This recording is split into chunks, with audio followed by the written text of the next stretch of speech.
Hello and welcome into BTN's Take 10 podcast. This is Alex Roux of BTN, and we're in it now. Football season's underway. Just wrapped up week 1 a few days ago, and as of this recording, we're actually closer to week 2 getting underway. So we'll be churning out podcasts each and every week here on the BTN Take 10 podcast, and we'll be doing a variety of interviews with a lot of media, maybe some athletes as well. And we'll keep them coming at you as we roll through football season here. One of the best times of year at BTN.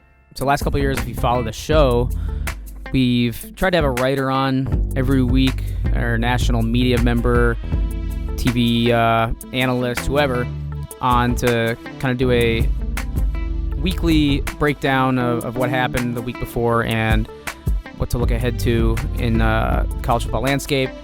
We wanted to adhere to strict of a, script this year.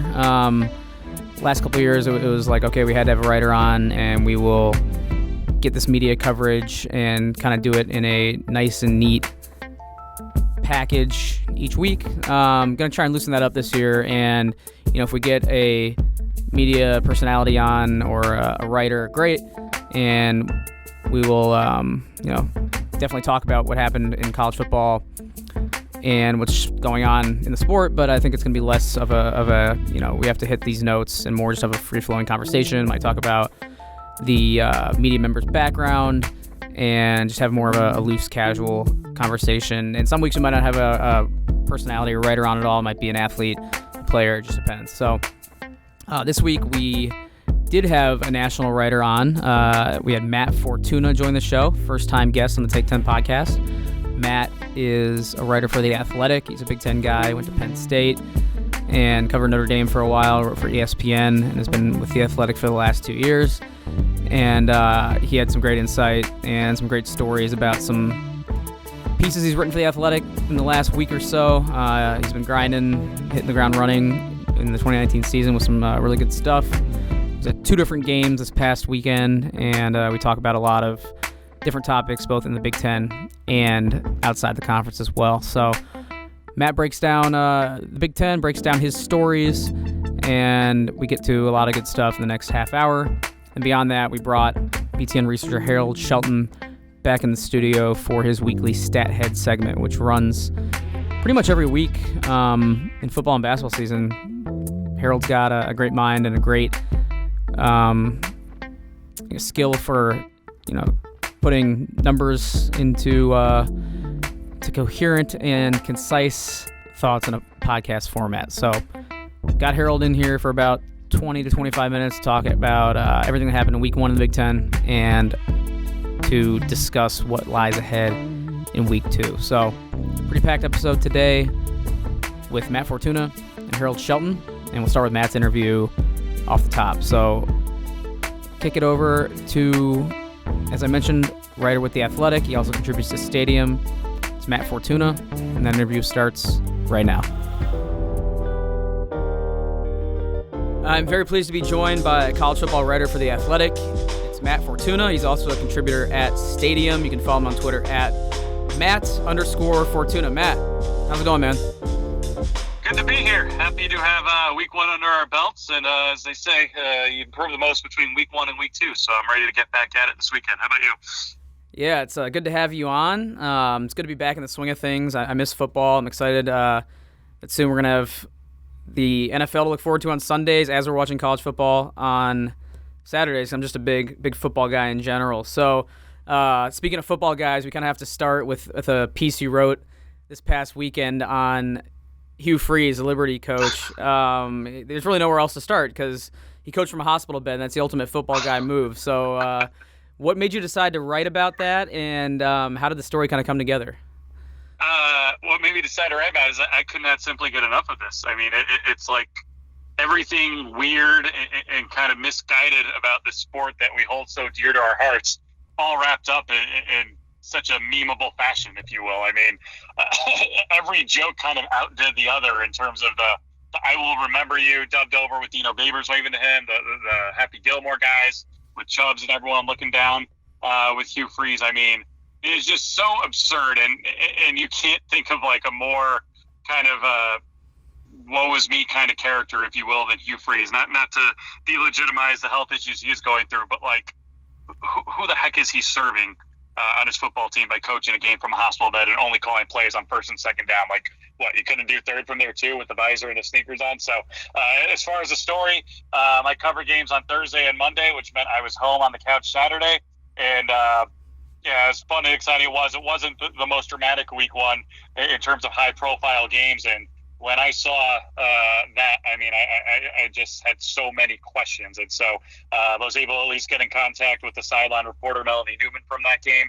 Happened to be her first game. She had no experience with Hugh Freeze whatsoever. However, she did get hired full-time this week by the school to be their full-time sideline reporter. So they must have liked what they saw at the halftime interview. But to hear her talk about being in that hospital room / coaching box that they cut a hole through the wall for, or however you want to describe it, I just could not get enough of that. I mean, it was so funny to me from an optic standpoint. It'll continue to be funny, and I can only imagine the charades they're going to try to pull this week, considering they have a road game and the guy's supposed to be in the hospital for another 3 to 5 weeks, I believe. Yeah, it kind of goes back to that concept you talked about of the sport kind of at its extremes. And at Big Ten Media Days, we get some time with each head coach, and I kind of tried to play on the fact in the questioning with these coaches that at their core, they're all kind of crazy people because they work 100 hours a week. They're so dedicated to their craft. And then the Hugh Freeze story where he has surgery and then coaches from a hospital bed in the press box just kind of encapsulates that to the extreme. And you mentioned you interviewed the sideline reporter. It's kind of an example of a story. You didn't really even need access to the subject themselves or anyone really at Liberty, right? You just kind of talked to Melanie Newman, like you said, and that's kind of a story that The Athletic lets you roll with. It's not like you have to cite like multiple 5 sources from the subject, kind of the old school journalism. It kind of feeds into what The Athletic's all about, in my opinion. Oh, well, yeah, it was a little different for sure. I mean, I like being able to kind of take advantage of a moment or a hot topic, if you will, that a lot of people are talking about. And clearly that was one that we're still talking about days later and probably will continue to talk about until Hugh Freeze is up and standing on his own 2 feet on the sideline. But, he had done his little Skype press conference or whatever you want to call it after the game. Babers had spoke after the game, so there were quotes and whatnot available. And I was just kind of looking for the immediate what was this like, especially from a reporting standpoint. I mean, as Melanie said in the story, they weren't sure what the situation was going to be. And when I got asked 2 hours before the game, hey, will you interview him upstairs? I said, sure. And it was kind of like, oh, by the way, he's going to be in a hospital bed. And it was like, what? Okay. And this is someone who is also a full-time minor league baseball announcer and had a call of hers go viral a few weeks ago because a skunk ran on the field. So it kind of encapsulates just what a wild month it had been for her and just the crazy nature of being in the sports media environment in this day and age. Yeah, and I assume that part of the reason, aside from the fact that, The Athletic seems to be a stable spot for a lot of writers right now, which is a good thing. But I assume one of the reasons you joined was because of the freedom that, it kind of affords you to write about goofy stuff like this alongside the serious stories. So I know the why I joined The Athletic column from the writers has kind of become infamous at this point, and it's kind of turned into a thing of its own. But I'm going to have you rehash your reasoning here if you could. Why did you join The Athletic and how did the opportunity come about? First things first, I was unemployed, so of course I was going to say yes. Right. I was living the summer of Matt in 2017 after my 6 years at ESPN, and I was living the freelance life. But I was familiar with the product, having been in Chicago and being already a subscriber and having worked in the past with some of the guys who were writing for the Chicago site. So I knew what they were about. Obviously, at that point, there were only 2 or 3 city sites, and now they're in every major North American and European market now.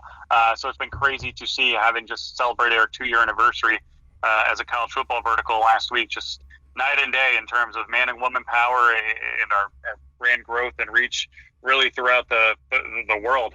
It's been pretty cool to see. It's just a tremendous place to work at. Tremendous people, tremendous leadership, treat their employees the right way. It's just a pleasure to come to work for every day. And yes, we are given a lot of editorial freedom, which is very rewarding, I think, from a writer's perspective. We're proactive in what we do. That's why we got into this business to begin with. And they are very willing and open to hearing all of our ideas and pitches, and not afraid to send us to places both near and far to try to tell the best possible story. And we've seen that resonate with the readers. And from a college football standpoint, your biggest fear initially starting up from ground zero, if you will, with a new company is, will I still get some access? Will I still be able to do what I do working for a company that no one had heard of at this point 2 years ago? And to see the way we've been welcomed with open arms at most schools around the country has definitely been rewarding as well. Yeah, I'm glad you brought that up, because I'm curious about the mix of resources that you're afforded and the access that you get from the schools. You mentioned in an article you wrote, you mentioned you worked on Monday at the Louisville Notre Dame game. You mentioned in the article that they granted you, behind the scenes access, and I'm sure they kind of pulled back the curtain for you. So first of all, do you try and get to a game every week, I assume, or what's kind of your weekly schedule? And then once you're there, does the access kind of depend on the school, or are you generally granted, the trust of the schools that you'll be able to, tell their story basically with free reign and a free reign look at things? Yeah, kind of an inside journalism thing. In my current position, being in Chicago and not covering a team day to day, if I'm going to go to a game, odds are, thanks to our staff size, we're probably going to have that game covered from a team standpoint.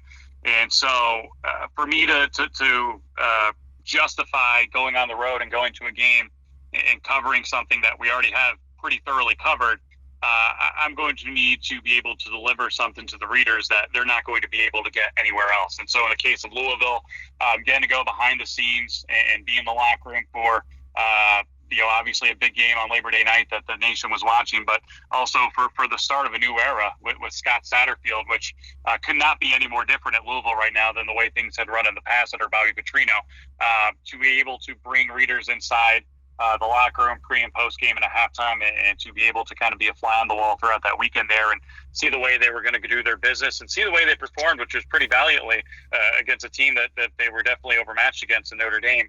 It was a pretty cool experience. And again, I've seen that resonate with readers, and it's always rewarding to see, the stuff that you've worked the hardest on, the relationships that you've spent the most time trying to build, translating into a readable product that I think fans enjoy taking in.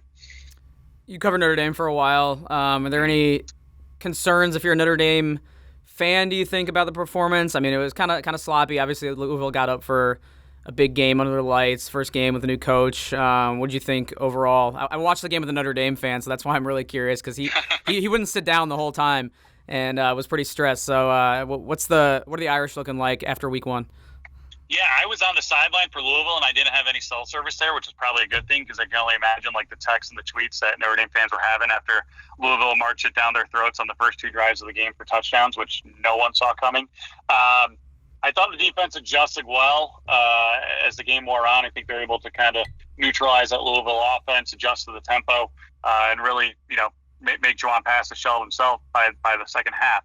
That said, Louisville should never run for 249 yards against Notre Dame, at least a Louisville team that is starting from scratch from a program standpoint with a new coaching staff. That just should happen regardless of how young you are defensively if you're Notre Dame. I also think Ian Book just didn't play all that well. Is that alarming? I don't know. I think we're going to have to wait and see. Certainly, they're not going to beat Georgia and Athens in a couple of weeks with a performance like that, but they do have a bye this week. They have New Mexico and their home opener a week after that.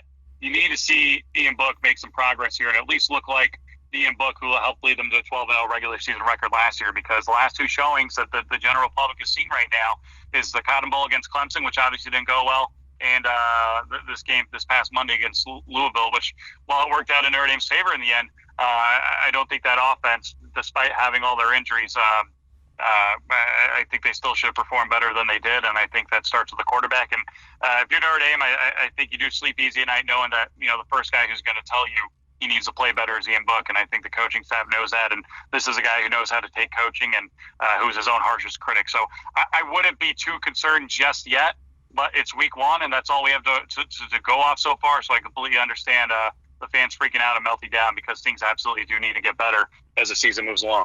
Yeah, I mean, it's a team that Big Ten fans need to keep an eye on. We saw it last year. They potentially took a playoff spot from a Big Ten team. I don't know if, like, specifically there was a room at the 4th spot last year, but, with, Notre Dame in the mix, that's always something to keep an eye on. And you compared the Notre Dame-Louisville game to, ironically, a Louisville game 2 years ago when Purdue was kind of starting their rebuild under Jeff Brom, and compared the energy and the start under a new coach to what Scott Satterfield's done so far at Louisville. So now looking at Purdue and their rough loss on this past weekend to Nevada, do you think that rebuild is progressing along like it should? I mean, I think everyone, if you ask Purdue fans 2 years ago and even a year ago, they'd say, yeah, they'd be thrilled to have kept Jeff Brom.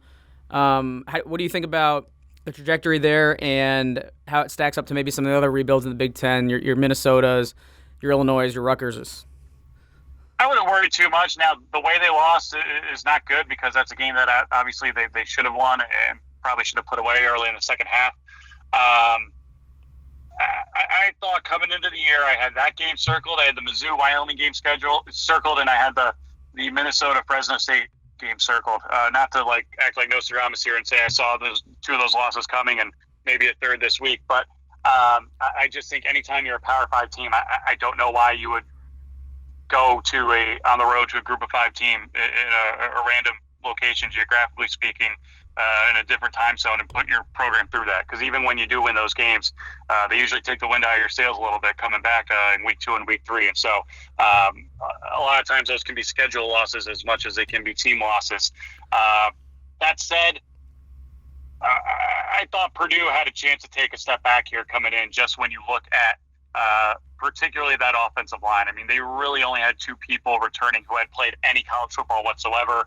And when you look at rebuilds, when you look at programs looking to take a step up, that's usually where it starts. And if you don't have the big boys up front, at least the proven big boys up front, that can slow you down a bit. So, look, I think that's a really good coaching staff. I think not just the way they've been able to win 6 or 7 games the past 2 years, but, having done it mostly with their defense in year 1 and having done it mostly with their offense last year, I think is encouraging because that means, this isn't a one-trick pony. This is a group that knows how to get the most out of its players no matter where they are in the field. I just think with that offensive line, as they get into Big Ten play in a couple weeks, that could be an alarming part for Purdue fans. But as far as the trajectory of the program or any big picture thing like that, no, I think Jeff Brom's a heck of a coach, and unless he wants a bolt for the NFL or something like that, I have no reason for concern if I'm a Purdue fan right now. You got an up-close look at another rebuild in the Big Ten West, and that's Illinois. That one's definitely farther behind in the win column than your Purdue's or Minnesota's in the last couple of years. You got an up-close look at Illinois' literal rebuild of their new football facility, and definitely check that out if you're an Illini fan on the Athletics app or website. What was your impression of the progress when you visited there, talked to the people in Champaign, and then saw pretty solid performance in week 1 from a team that might be a little more talented than people think heading into this year? Heck of a building, that's for sure. I mean, I haven't seen them all, but I've seen a good amount of them, and that one is pretty close to the top. When you look at the investment that Josh Whitman and Lovie Smith have put into that program, I think that's a $79 million building, and it certainly looks like it because it's big. It's got everything you need to succeed from a training standpoint, from a recovery standpoint, from a bells and whistles standpoint to recruit. It's a very, very impressive building. Now, obviously, it's for a program that hasn't done a whole lot on the field lately, but they're hoping that changes. I mean, I think they're encouraged by what they're able to do on the field last weekend. They need to stay healthy. Again, Mike Epstein, this year, this week, getting hurt again is just very, very unfortunate if you're an Illini fan. But this is the year, I think, where you need to make a bowl game. I mean, we talk about the facilities, we talk about the recruiting, talk about this being year 4 for Lovie Smith and his regime. I don't want to go as dramatic as say it's now or never for him. But I think you need to win 6 games this year, and I think that's possible with the talent you have in that building and with the schedule you have in front of you this year. Probably require an upset or 2, but they've recruited decently enough where I think they should be able to at least hold their own in some of those games that they should be overmatched in, and it should be able to win the ones against some of the lesser teams in the league. So I think this is a very, very critical year because, again, when you look at the building, when you look at the investments they've put in that program, it's not so they can go 4-8 or 5-7 every year. And if they do that under Lovie Smith, well, I think he has a chance to survive at 5-7. They're going to need to eventually then bring in a coach who's going to take them to the next step, because much like Purdue, which was able to keep Jeff Brom by giving him a big contract and investing in their facilities, Illinois is getting serious about football. And when you get serious about football, I know others in the division and the league are doing it as well, but they're going to expect results. And I think this is the year they're going to have to deliver. And Matt, before we talk about some more Big Ten football specifics, I want to touch on one more thing you wrote this past weekend from week 1 of college football, and that was about the ACC Network's debut. They kind of let you into their behind-the-scenes broadcast, and being an employee myself of a fellow conference network, just as someone who is curious about that stuff but wasn't around when we launched back in 2007. Kind of what was the vibe like? What was the experience like? And how are things looking over there at the ACC Network? It was pretty cool. I mean, everyone involved with it kind of had the New Year's Eve ball dropping vibe to it. Not just for a new network, but to launch with the defending national champs and preseason #1 team in their house with one of the most iconic intros in sports was really, really cool. I think Derek Volner from College Game Day had tweeted something to the effect of, if there is a television network that has debuted featuring the #1 team in the country, it was probably in black and white. And I think that's probably true. So to get Clemson on there, to really force the hands of the cable providers. I know there was a handshake agreement with Dish Network that was announced literally right before kickoff. That means they're getting done what they need to get done from a distribution standpoint. And when you look at conference networks, obviously the Big Ten Network was the first of its kind and kind of set the bar for everyone else. But I talked to John Swafford, the ACC commissioner, at the game, and he said, yeah, this thing's 10, 15 years in the making. And to finally see it come to fruition like this, to have the league operating at the level it is right now from a football and men's basketball standpoint, when you have the defending champs in both those revenue sports, couldn't come at a better time. And especially with Clemson opening up as their debut product on Thursday, I think there's a lot of excitement around that league right now. And I think the best days are still to come. Yeah, definitely curious to follow their development in that network's infancy. And like I said, it's just kind of a point of fascination for me working over here at BTN. But we'll steer it back now towards Big Ten football. I'm just interested in what you thought about week 1 in general in the Big Ten. What jumped out at you, whether it's performances or trends you might be interested in seeing if they continue down the road? What leaped off the screen or the page following week 1 in the Big Ten? I would say Wisconsin. Do I say Wisconsin is back, or do we reserve that for just Texas and some of the more traditional Texas, Notre Dame, that have been down and out for a decade or so? Look, I thought last year was aberration. I thought Wisconsin would be back, winning 10 games or so this year. I just think they're too good of a program to be down for too long, and they have too much talent, particularly in the backfield, to be down for too long. But for them not just to win, but to win in the manner that they did last week at what is traditionally a very good Group of 5 program in South Florida. I know they're in a bit of a rut right now. I think they've lost 7 straight games dating back to last season. They have players there, and they have players that should be capable of at least holding their own against Wisconsin. And the Badgers went in there in a road, weird environment on a Friday night and just absolutely owned the moment. Winning 49-0 is one thing. I mean, that speaks a lot to your offense and to obviously Jonathan Taylor. But to not let the Bulls cross the 50-yard line till the fourth quarter, that's impressive. That's really impressive. And I think that injected the kind of excitement and lifeblood that the fan base and everyone else in the Big Ten needed to remind them, hey, we're not going anywhere. We may have had a down year last year, but traditionally this has been our division. We've been the best team in this division, and the road through the West is probably going to go through us, barring anything unforeseen here. And I think for them to make the kind of statement they did on Friday night was big for the division, big for the league, and obviously most of all big for Wisconsin. Yeah, and the week 1 slate overall, not just nationally, but in the Big Ten, it was whatever. I think the best game on paper at Northwestern Stanford is probably the least pleasant one to watch. It just wasn't a whole lot going on. But I think week 2 offers some pretty tantalizing matchups and some interesting Power 5 matchups and some interesting mid-majors or Group of 5 teams challenging Big Ten squads. So what jumps out at you matchup-wise for week 2 in the Big Ten? I think you got to go to Ohio State and Michigan. I mean, Cincinnati, it was my pick at the beginning of the year to be the Group of 5's representative in the New Year's Six.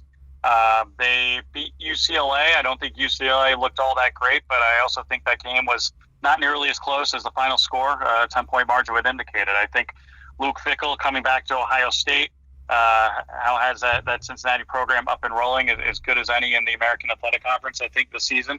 That's going to be an interesting one. I'm curious to see how the Ryan Day era Buckeyes respond in their first true test with him as their full-time coach. I think that's a very exciting game to watch. And I think the one I'll be going to this week in Ann Arbor, Army, Michigan, is another very interesting one to watch. Army's another team, I think, that could potentially compete for a New Year's Six spot if they were able to win this game. Now, I know they're not technically eligible for it the way the group of five is because they're an independent, but who's going to tell an undefeated Army team no? So they should have beat Oklahoma last season. They won 11 games last year. They absolutely branded Houston for 70 points in their bowl game. And they're on a roll right now. I think Jeff Monken's one of the better up-and-coming coaches in the country. And if he can go in and hold his own or even win against Jim Harbaugh in Michigan, where the jury's still out and the fans are still a little antsy in Ann Arbor, I think that would be a tremendous notch under Army's belt, and one that if they haven't already, would announce this program to the national audience saying we have arrived, which I think they kind of have after winning 11 games last year. But anytime you go into the big house or one of college football's blue bloods and win or play well like they did last year at Oklahoma, I think that is a very, very impressive thing to do. And, this being just week 2 and us not knowing a whole lot about either team so far, I'm excited to see what happens. Yeah, I tweeted from the Big Ten Network account earlier today, is Luke Fickell's return to Ohio, or is this the biggest return in Ohio since LeBron, just kind of, tongue in cheek. And I think it went over some fans' heads, but that'll be an interesting one to watch. You mentioned the game in Ann Arbor will be good as well. We'll be looking for your coverage from there at The Athletic. How about nationally? What will you be tuned into? I know Auburn, Oregon was kind of the main event this past weekend, but not a whole lot going on besides that. What's on the slate nationally outside of the Big Ten in week 2 that you're looking forward to? Stanford USC is going to be interesting because it looks like, I don't know about KJ Costello, but obviously in the case of USC, your starting quarterback's out, and for Stanford, your starting quarterback might be out as well. And it's always an interesting rivalry game that helps set the tone for either team throughout the rest of the Pac-12 season. So that's one that I think's under the radar, and I believe it's a Pac-12 After Dark game this week. So they'll have a lot of eyeballs on them after they get done watching what goes down in Austin between Tom Herman's Longhorns and Coach O's LSU Tigers, which that's the game of the week. I mean, game day's there for a reason. Those two obviously fought over Tom Herman, trying to hire Tom Herman a couple years ago when he was on a roll at Houston. And I'm curious to see both those programs, how they progress in the third full years under those respective head coaches. And the other one I think you got to keep an eye on is Death Valley, Texas A&M at Clemson. I think the next 2 weeks are probably the 2 toughest games of the season, at least on schedule right now for Clemson, between Texas A&M and Syracuse, 2 teams that almost beat Clemson last year.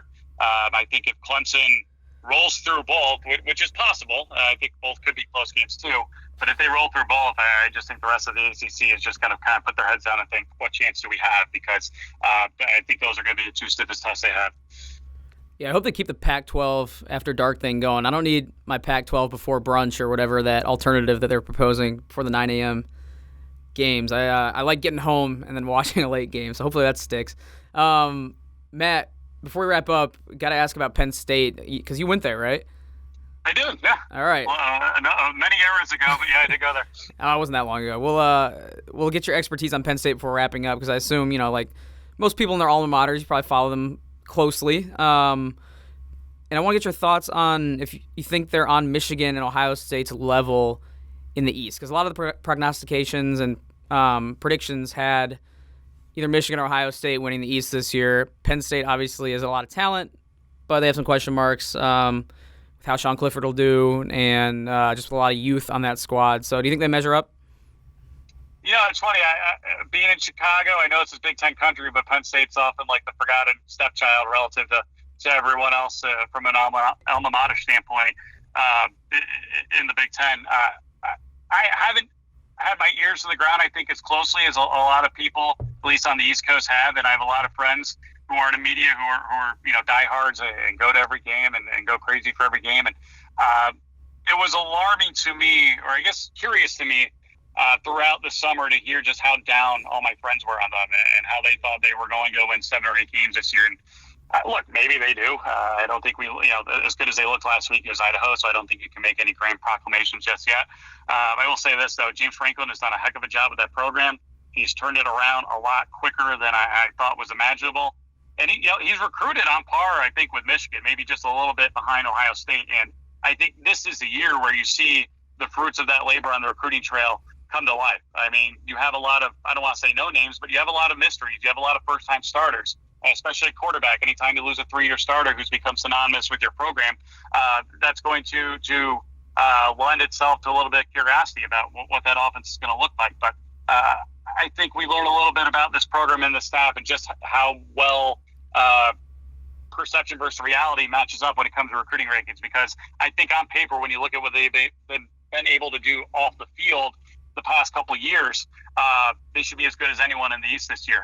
Whether that bears fruit or not remains to be seen. But I think it makes them one of the great mystery teams in the Big Ten and really throughout the country this year. All right, last question, Matt. Still Penn State related, because we were just there a few weeks ago for the bus tour, and we had a BTN employee and Penn State grad kind of show us around on a Friday night. What do you know about, like, the saloon and Champs and some places like that? Where was your go-to spot? Because I think we hit them all.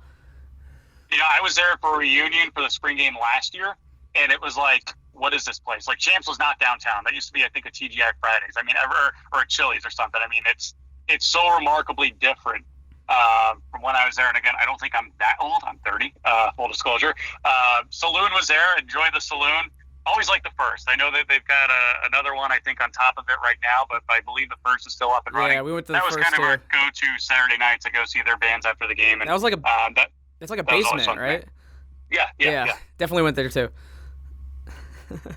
Always a good time. Exactly. And I think one of those nights we were there for the weekend, and I think I had Taco Bell and McDonald's in the same night. So that's always clutch to have your fast food that right Taco there. Taco Bell was, I lived right above where it is now, but thank God for all of our sakes that was not there when I was there. That'd be dangerous, yeah.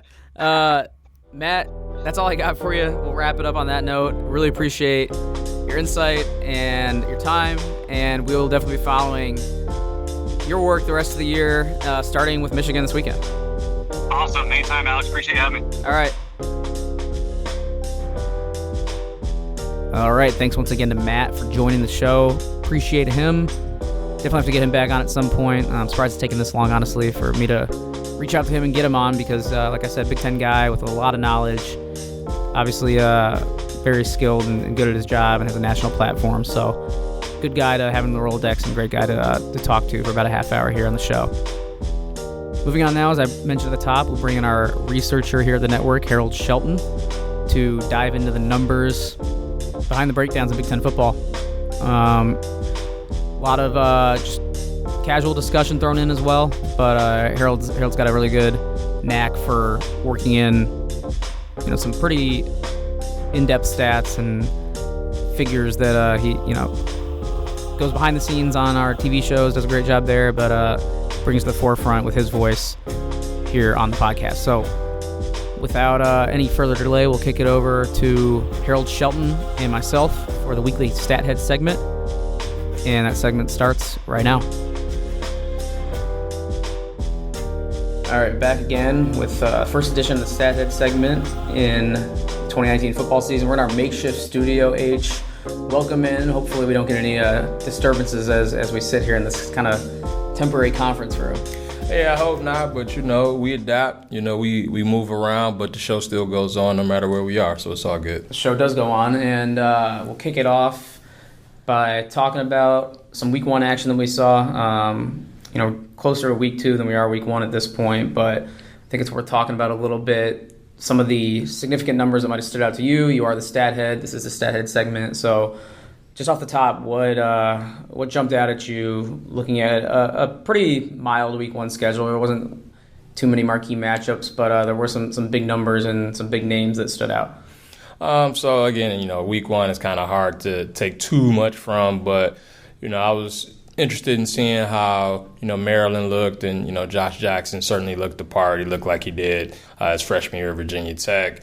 Maryland has had quarterback issues ever since they joined the league. It seems like there's always been at least one, if not two, major injuries at that position, which kind of derails everything that they want to do. If he's able to stay healthy, you pair him with McFarland and all that speed they've got under Mike Locksley, and they could be dangerous. Penn State, all of the questions, how's the offense going to look after Trace? And, you see they have a lot of speed, and Clifford, certainly looked the part. Granted, it was Idaho, so we still have to wait and see there. But, I talk about those two because they both put up 79 points, and it was the first time since 1915 that you had two Big Ten teams score 75-plus in the same week. So, when you get something that hadn't happened in 100 years, you kind of have to talk about that first, I feel like. Yeah, for sure. And just kind of touching on the 79 points, I was surprised at, Penn State, obviously that's one thing. That's cool for them. But Maryland is a little more significant, obviously, with the Jordan McNair tie-in and him being number 79. And I was surprised at kind of, not in Big Ten circles, but outside of the Big Ten, some of the backlash on social media. I don't know if you saw any of it, but there were some tweets that went viral about the 79 points, and a lot of the replies in the Twitter bubble, which, you can't really take at face value because it is a bubble. Some of the replies were saying, it's kind of a dirty or empty gesture, it's tainted. And at this point, I think with everyone gone and the players who are Jordan's friends that are still there, I just think it's wrong to try and tell them how to honor, their fallen teammate. I'm just getting away from the stat head segment, but I want to touch on it because I don't think there's anything nefarious that you can take away from a 79-point win. I thought it was a nice tribute and a cool gesture by them. Yeah, no, I definitely think, the players who obviously are still close with Jordan McNair, that's a fallen teammate, fallen brother of theirs. I think there was no issue on their end. I think at times us in media could try to latch on to a feel-good story. Mm-hmm. And I think that a lot of the backlash might have been due to that, not due to Maryland scoring 79 or, the way it happened. But the media, sometimes we can latch on to a story and kind of forget all of the messed up details that led to his passing in the first place. And I think that's where the issue lies. That's a good point, too. Yeah, it's a good perspective to have on it. But, moving on, obviously, significant number in the Maryland game, significant number, like you said, with the two Big Ten teams scoring 75-plus. That was two of the blowouts that happened this weekend. Another one that kind of jumped out was Wisconsin. Looked really good at South Florida. South Florida is a team that, halfway through last year looked like could be a New Year's Day team. They kind of fell apart last year and obviously have regressed by the looks of what Wisconsin did to them. Did that surprise you at all with what Jonathan Taylor was able to do with 4 touchdowns and with how the Badgers took it to him on the road? Yeah, I'd argue Wisconsin probably was the most dominant team in week one.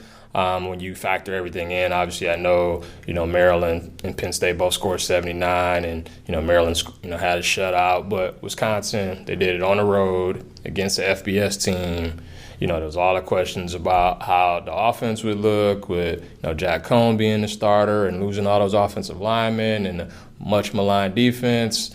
And it kind of looked like the diversion we saw from, Paul Chryst' first 3 years. They completely shut South Florida's water off, and, Jonathan Taylor went crazy.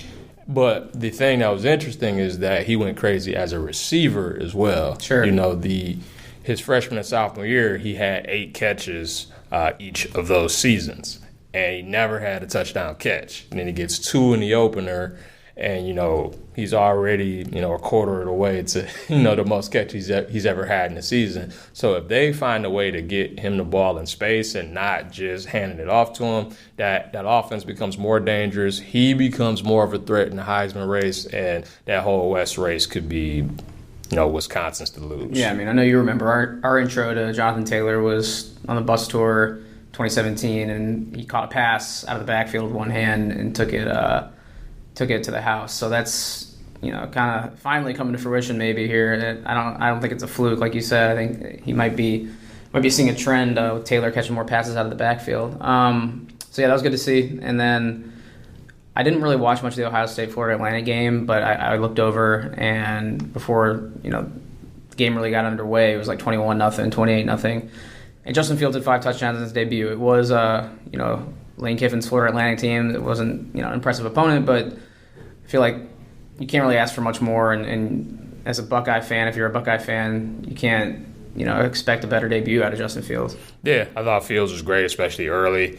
Like you said, it was 28-0, pretty much the first 8 minutes of the game. You could kind of wipe score at that point. Right. But, yeah, they looked really explosive. You got to see all of the talent in, one package. He runs for 51 yards and a touchdown off a read. Then you see him throwing guys open, down the field. So you kind of see the total package. But I would say it was a little uneven after that. The offense wasn't nearly as crisp after those first 8+ minutes. And, the Fields took some shots. It looks like he was throwing the ball a little late at times. And, I think that just, kind of comes with the territory. First start, getting the cobwebs out. I think that, Ryan Day obviously is a great play caller. You kind of saw some different things out of them. They were actually under center for a little bit, which you never saw under Urban. So, I think it's going to be an evolving offense for Ohio State and for Fields, and I wouldn't be shocked if they got better every week. Yeah, and then there were some teams that handled business, some in more impressive fashion than others. Rutgers struggled a little bit early, but then rolled. Same with Iowa a little bit. They handled Miami, Ohio pretty easily in the second half. You look down the list here. Michigan, it was a little shaky for a while. I think Michigan fans would have been more comfortable with a bigger lead. And Michigan State as well, they didn't put up a whole lot of points. I think some of the offensive struggles are still there. But the defense, of course, was elite and top-notch. So I don't really put any of those teams in the struggling category or anything to be too concerned about in week one. I don't know if you disagree, but there were some teams, especially in the Big Ten West, that did struggle, and we can get into that a little bit. I don't know if the teams that did struggle changed your outlook or mindset on how deep or strong the conference is going to be. It's only 1 week, obviously, but I want to get your thoughts on some of the teams that had maybe a little more difficulties than we would have expected in a week one matchup against inferior opponents. Well, the Purdue loss, I would say it wasn't surprising. I thought they would be a team that would have the ability to score a lot of points, but also give up a lot of points, and that's kind of what we saw. I think a lot of people, the media included, had them 5th in the West before the year started. I still think they'll be dangerous because, they've got great skill players and they've got a quarterback that can throw it around, so they could give, teams trouble when they're on their game. But at the same time, every game they play is going to be a shootout, so I wasn't surprised to see that they lost. How they lost was definitely disappointing. Yeah, I looked that up. It was a 96% win probability in the fourth quarter at some point. I mean, everything had to go wrong for Purdue to lose that game, and it was just one of those things, a weird game on the West Coast late at night, kind of funky high school stadium vibe going on in Reno, and it was just one of those things that snowballed on him. It was a crazy end to that game. I don't know if you stayed up for it. Oh yeah, no, I certainly did. We couldn't go on the air without That's it. right, you guys were still here. I was at home watching, but I was unbelievable. I can't believe that Purdue didn't walk out of there with a win. It really started with the Rondale Moore muff punt. That kind of set everything in motion. But yeah, that's just a tough one to swallow. Yeah, for sure it is. And it's kind of been the MO under Brown so far. I mean, we've seen them pull off some upsets. We've seen them, pound Ohio State and beat Iowa and pound BC, but, they've blown some games in the fourth quarter too. And, it's just kind of, obviously it's still early, 27 games into his career. He's still trying to get some of his guys in, but, they're 4-9 in one-possession games. And so, until that defense gets better, you might see, some more blown leads, unfortunately. Right, and a couple other contenders in the West coming into the season. Northwestern was never really in the game. Shaky quarterback play. Unfortunately, TJ Green got injured. So it looks like it's going to have to be Hunter Johnson, even though that was up for some debate earlier in the season or in the preseason. And Minnesota struggled with an FCS team, a very good FCS program, but an FCS team nonetheless. So there's a couple of contenders that kind of fit into the question I asked earlier. If the performances in week one shook your confidence in the Big Ten West as a whole at all. The Northwestern one, I'd say for a different reason. I guess all of these performances for different reasons. People thought Northwestern could struggle offensively because you're replacing Clayton Thorson. He's a 4-year guy. But you didn't expect the drop-off to be as drastic as it was. Hunter Johnson, he sat out all of last year, so you figured he would have been kind of more up to speed with the offense. I thought it was eye-opening that he didn't separate himself from TJ Green in the first place You figure a guy who was a former five-star quarterback has a whole year to prepare. He would, take the job and run with it, and he didn't. And then you see in the game against Stanford how much he struggled, and you could see why Pat Fitzgerald said, "Hey, this is a two-man race, and we're both going to play." And Green actually played much better than Johnson did. If Johnson has issues like that going forward, then Northwestern's kind of in the Michigan State box where the defense is going to have to do everything. I would say for Minnesota, skilled players are there, but that offensive line didn't play well, and I think that was a big reason why they couldn't get going. They couldn't run the ball. They couldn't protect Tanner Morgan. Kamal Martin didn't play on defense, and you could see guys were all out of position, and so that was a major reason why they could have lost that game.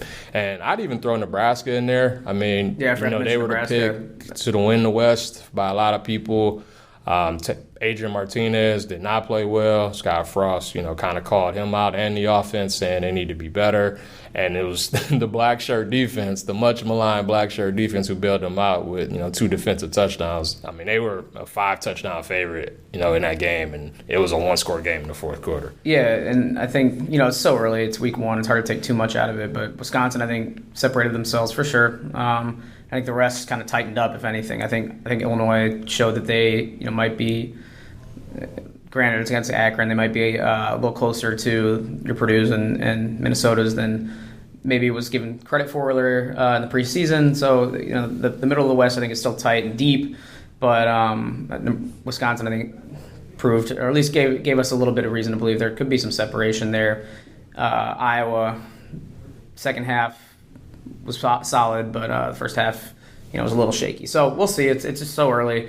But I'm glad you brought up Nebraska because that leads into our look ahead to week 2, which I think is a little more intriguing than the week 1 slate that featured a lot of blowouts and a lot of kind of just uninteresting matchups. So this is going to be a lot better. So we'll start with Nebraska and Colorado, a rematch from last year. It was Nebraska's first game under Scott Frost last year. It was an exciting game and a game they lost nonetheless. So you think it'll be different this time around? I know Colorado is a new coach. They have one of the best players in the country in Laviska Shenault. What are you expecting? What should Nebraska expect out of the Buffs in Boulder? Well, I figured they're going to throw it around a lot again, just like they did last year. Steven Montez is back. Laviska Shenault had a monster game against them last year. The game-winning touchdown in Lincoln against them. They were a team that started fast and kind of faded late, similar to South Florida, as we talked about earlier. This is a rivalry. They've played over 70 times. This used to be the Black Friday game after Thanksgiving, right. And a lot of times it would decide who would win the Big 12 or the Big 8. And so, they haven't been out there in a decade. Colorado fans are ready for this game. I would expect a very hostile environment. You've got altitude involved. If that offense doesn't play, better than it did in week 1, I think Nebraska's in major trouble. Right. You can't have a South Alabama performance. That's for sure. A couple other interesting Power 5 matchups. We talked about Purdue. Vandy's coming into Purdue. And then Syracuse and Dino Babers, a coach in a program we talked a little bit about in the past, is facing Maryland. So how do you like those kind of interesting matchups shaking out? It's interesting because, we still don't really know what we have in Purdue and Maryland this year. Maryland's obviously a rebuild in progress, and I would argue, your 300 Jeff Brom's a little bit of a retool. So what are you looking for as far as, 120 top 25 team in Syracuse coming in, and then a Vanderbilt team that we don't really know what to expect out of them because they played Georgia in week 1, so that was kind of a blowout. Right. I would say that Maryland game is certainly intriguing. They're actually favored. Yeah, which I was surprised to see. And I guess after week 1, I can kind of see it more so on the Syracuse side. They played a Liberty team who's not that good, and granted it was on the road. They won. It was 24-0. Mm-hmm. The whole Hugh Freeze fiasco, which is a whole other deal. Fortuna and I get into that. So. Yeah, that's a whole other situation. But, they replaced a 4-year starter at quarterback. Tommy DeVito came in, did not play well at all. He completed under 50% of his passes against Liberty. It's not a promising sign when you're going up against, better competition going forward. I think Maryland's got a lot of athletes, got a lot of speed. I think that's a game that the Terps could win, and if they do, then maybe you're looking at 5 teams in that East instead of 4. I am a believer in that offense. If Josh Jackson is healthy, I think they should be able to score some points on them. Yeah. And if Syracuse continues to have bad QB play, I think they'll lose. Yeah, how familiar are you with Vanderbilt this year? Because I'm really not at all. And like I said, it's hard to read them playing one of the best teams in the country in week 1. What do you expect them to bring to West Lafayette for Purdue's home opener? Well, they got your guy, Keyshawn Vaughn. That's true, yeah. Keyshawn Vaughn. Can't forget about him. Yeah. He's projected to be, one of the top running backs drafted. Yeah, exactly. Year, so. And he's definitely familiar with Purdue. I want to say he ran for 180 as a freshman against the Boilers. Obviously, that's a long time ago. Mm-hmm. That was, before Jeff Brom even got there. Yeah. But nice job, Garrick McGee, with Keyshawn Vaughn running him off. That was great. Yeah, I'm going to leave that one alone. But, yeah, outside of him, they don't have a ton. Riley Neal is the quarterback there. He played at Ball State, so he's familiar with a lot of Big Ten venues, but they didn't look great at all against Georgia. The offense really couldn't do much. You're held to 6 points. They gave up over 300 yards rushing. So it's a game that Purdue is favored in. I think it's a game that they should win if they protect the ball. They turned it over 5 times against Nevada. I think if they, limit that, then they should be able to win. The biggest thing, at least pregame for me, is this: they will announce the Tyler Trent gate. That'll be cool. Yep. In the pregame ceremony, and his family will be the first members through that gate. So I'm looking forward to seeing how all that will look. I know tailgate will be there as well, so right. We'll have a big blowout for that, and that'll be a pretty cool moment. Yeah, definitely watch BTN tailgate. I think there's going to be a feature on the Trent gate, I believe. So that'll all be definitely worth a watch, as tailgate always is. And speaking of, the BTN, the Big Ten, first Big Ten matchup this week, Rutgers and Iowa. I don't think anyone expects Rutgers to go into Kinnick and win, but I don't know if you had any thoughts on, after seeing Rutgers and seeing Iowa in week 1 and getting, I guess, a matchup that's a week later than we've had in the last couple of years. I think we've opened on with a Big Ten opener in week 1 the last couple of years. How do you expect the debut in conference matchup to shake out? I was happy that Rutgers was able to snap their streak. I was happy to see that they were able to score some points. They actually look like they have some weapons with Isaiah Pacheco, with Bo Melton. We've been kind of Melton looked great. We've been kind of waiting on Bo Melton for a couple of years now. Chris Ash decided to go with the Texas Tech transfer, McLean Carter over Art Sikowski. He had an up-and-down performance, but, he was able to stretch the field. I think that gives Rutgers some options. However, they won 35-7 in the opener last year. There was optimism that, they'll be better. They lost 11 straight. I kind of want to hold my horses there. But if they could be competitive in Kinnick, I'm not expecting them to win, but, if they're competitive, as opposed to, getting blown out, then I think that could actually be a building block for them going through September. Yeah, agreed. And just looking down the line here, Eastern Illinois and Indiana, that should be a win. Illinois and UConn's really bad. Illinois should be able to take a step there. And then we got the directional schools in Michigan taking on Wisconsin. Central Michigan is going to Madison, and then the Broncos, Western Michigan, Michigan State. You're the Michigan guy. You're also the Sparty guy. Any challenge expected there? This isn't your PJ Fleck Broncos, and I don't know anything about the Chippewas this year. So Wisconsin and Michigan State, a couple top 20 teams. Should they be okay? Definitely think Wisconsin should be fine. I can't see Central Michigan being able to line up and stop Jonathan Taylor from kind of doing what he wants, and that defense should get after Jim McElwain, old friend of the Big Ten, former Michigan assistant and all that. So they should be able to get after Central. Michigan State, it seems like they play Western every other year. Right. They played them a couple years ago in week 2 as well. That's when people kind of found out about Brian Lewerke. He ran for a long touchdown in that game. Defensively, I feel like they should be able to get after the Broncos. It would be nice to see the offense, kind of open up. They haven't scored 30 points in 10 straight games. And so it would be nice as a Big Ten fan, as a Michigan State fan, to kind of see that offense, reach the end zone more than once, which is what happened against Tulsa. Sure. And, a couple other intriguing matchups. Army at Michigan, and then Minnesota going out west to Fresno State. Like, we talk about it, how dangerous those West Coast trips are, especially, things get weird late at night. The kick isn't even until like 10:30 Eastern. Fresno State's historically been a tough program. It was a close game last year in Minneapolis. So we'll start with the Army-Michigan matchup. Army runs this throwback offense. They never pass the ball. Give me some insight into just how unique that rushing attack is and if it poses any problems for Michigan. It certainly can pose problems. They're a triple option team. They love to run the ball. They've gone games last year where they haven't attempted a pass. Yep. There's been games where, they've only thrown a couple but haven't had completions. They had Oklahoma on the ropes last year. You could argue they could have beat them. They had the ball for over 44 minutes in that game against the Sooners, and it was a big reason why it went to overtime. It's just one of those games where, if Army, takes the first drive and, goes 80 yards in 12 plays and, takes 9 minutes off the clock, it could just really limit the other team's possessions. So I think it's important for Michigan to get out to a lead and kind of make Army uncomfortable so they can't just stay in that triple option. If it winds up being close and, in a half or, through three quarters, then I think Michigan should be in a dogfight. But for whatever reason, Army only won 14-7 against a Rice team that wasn't really good. That game was tied late in the fourth quarter before Army was able to pull it out. So, even though they've won 10 straight, which is the second longest active streak in the country, this might not be the same Army team from last year.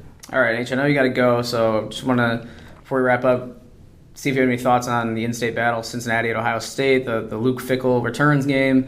Anything there that stands out, or you think Ohio State should roll again? They should roll again. Cincinnati, under Fickell, he's done a great job. They've won 13 of the last 15 games. That's just always a tricky game. There's nothing to gain if you're Ohio State from it. It's a game you're supposed to win. But Cincinnati, they've got, all of the intangible stuff there. It's all of the guys who wanted to go to Ohio State that didn't get offered. It's the guy who used to play at Ohio State, was a coach at Ohio State, but didn't really get the call for the head job. Ryan Day gets it instead. Yep. So, all of that stuff kind of goes into it. And I think, there's obviously motivation for the Bearcats in that one, but I just don't think they have the talent to beat Ohio State. All right, we'll end there. A lot of analysis. It's kind of how it goes in these early season weeks, where we got 12, 13 games to talk about. So glad we could pretty much touch on all of them and kind of recap last week. H, thanks as always, and be on the lookout for Harold's new digital segment, The 10, dropping weekly, usually on Friday nights on Twitter, Facebook, Instagram, so we're going to try and get that out. So thanks, H, for contributing there. Thanks for jumping on the pod as always, and we'll do it again next week. Sounds good. Appreciate it. All right, thanks once again to Harold and Matt Fortuna for joining the show. Got week 1 in the bag, week 2 coming up. It's kind of a grind, a pattern, just a rhythm that we get into now with football season underway. It all goes really fast, so I'm going to try and live in the moment a little bit, try and get a really quality episode at least once a week out to everyone, and maybe we'll squeeze a few more in here and there. But once a week is the goal, so definitely keep it locked, and subscribe if you can to the Take 10 podcast on Apple Podcasts, Google Play, Podbean, and you can also get the video version on YouTube. No video yet. That might be coming later this year, actually, of the recording of the podcast, but you can play it on your desktop or on your app through YouTube on the Big Ten Network YouTube channel. So with that all behind us and week 1 behind us, we will keep it rolling here on the show. Thanks as always to Wes White and Julie Bronder for helping to produce it. Thanks as always to everyone out there who listened, and we will talk to you soon here on the Take 10 podcast.